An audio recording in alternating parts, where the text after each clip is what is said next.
대통령님, 뉴시스 김세은이라고 합니다. 아까 검찰개혁 관련해서 조작기소 특검법에 대해서는 말씀을 주셨는데요. 그거 말고 이제 그 형사소송법 개정안도 이제 본격적으로 논의를 할 것으로 예상이 됩니다.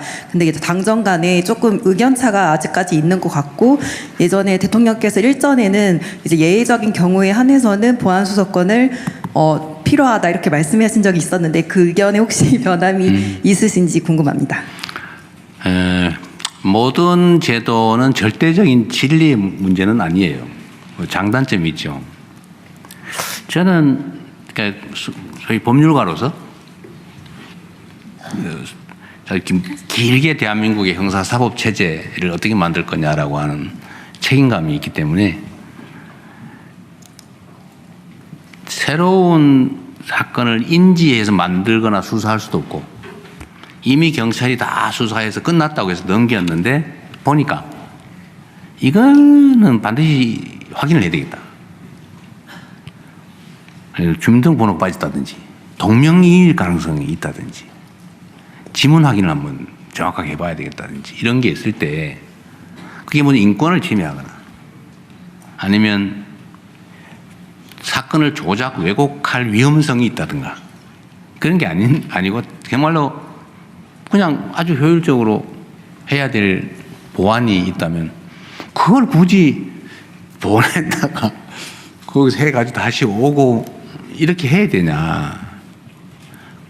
이게 검찰의 견제도 중요하죠. 왜냐하면 대형 사고, 초대형 사고를 쳤으니까 있을 수 없는, 그래서 권한을 배제해서 위험성을 제거해야 되는 건 맞는데 그것 때문에 국민이 피해를 보면 되겠냐라는 생각이죠. 그래서 저는 극단적인 예로 공소시효가 다 돼가는데 왔다 갔다 하는 시간이 좀 문제가 되고 인권 침해 위험성도 전혀 없는 단순 사실관계 확인 이런 거 한번 좀 하면 안 돼? 그 길까지 완전히 봉쇄해야 돼? 라고 하는 게 제 생각이었죠. 지금도 그 생각은 변함이 없어요. 그런데 정치는 또 현실이죠. 불신이 너무 깊어요. 그것도 악용해가지고 나쁜 짓 하면 어떡해? 라는 걱정이 국민들 속에 너무 많은 거예요. 그것조차도 악용하면 어떡해?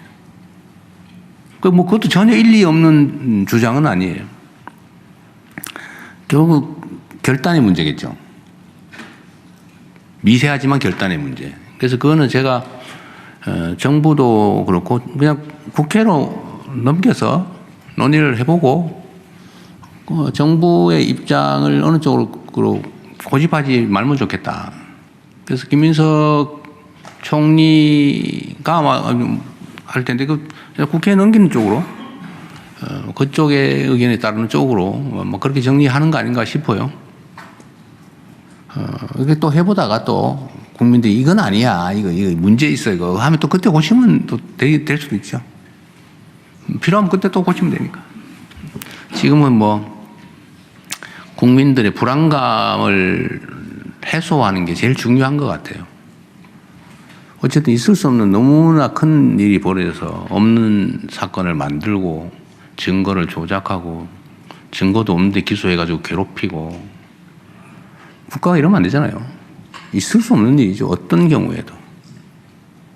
과거에도 검찰이 문제가 됐지만 과거에는 새로운 사건을 확인했는데 조작질을 하지는 않았어요. 근데 어느 순간부터 조작을 하기 시작했어요. 사건을 만들기 시작했습니다. 이건 국가의 존속에 관한 문제예요. 절대로 있어서는 안 되는 일이죠. 다시는 재발하지 않게. 그 걱정들이 국민들 속에 있는 거예요. 또 그럼 어떡해? 싹 다 뺏어버려야 돼. 숟가락도 혹시 갈아가지고 칼 만들 수 있으니까 나무 젓가락도 혹시 어떻게 할지 모르니까 손으로 먹으라 그래. 라고 하는 생각까지 할 정도가 된 거예요. 참 슬픈 일이죠. 정치가 정상화되어야 됩니다. 일정한 선을 넘지 말아야죠. 그래서 제가 뭘 하더라도 선을 넘지 말자. 모든 영역에서. 금도라고 하는 게 있잖아요. 그래서 옛날에도 금도라고 하는 게 있었습니다. 이건 넘지 말아야 돼. 검찰이 그 선을 넘어버렸기 때문에 너무 많이 넘어서 너무 많이 망가뜨려서 업보라고 생각해야죠. 그래서 결과는 어쨌든 국회에 맡길 생각입니다.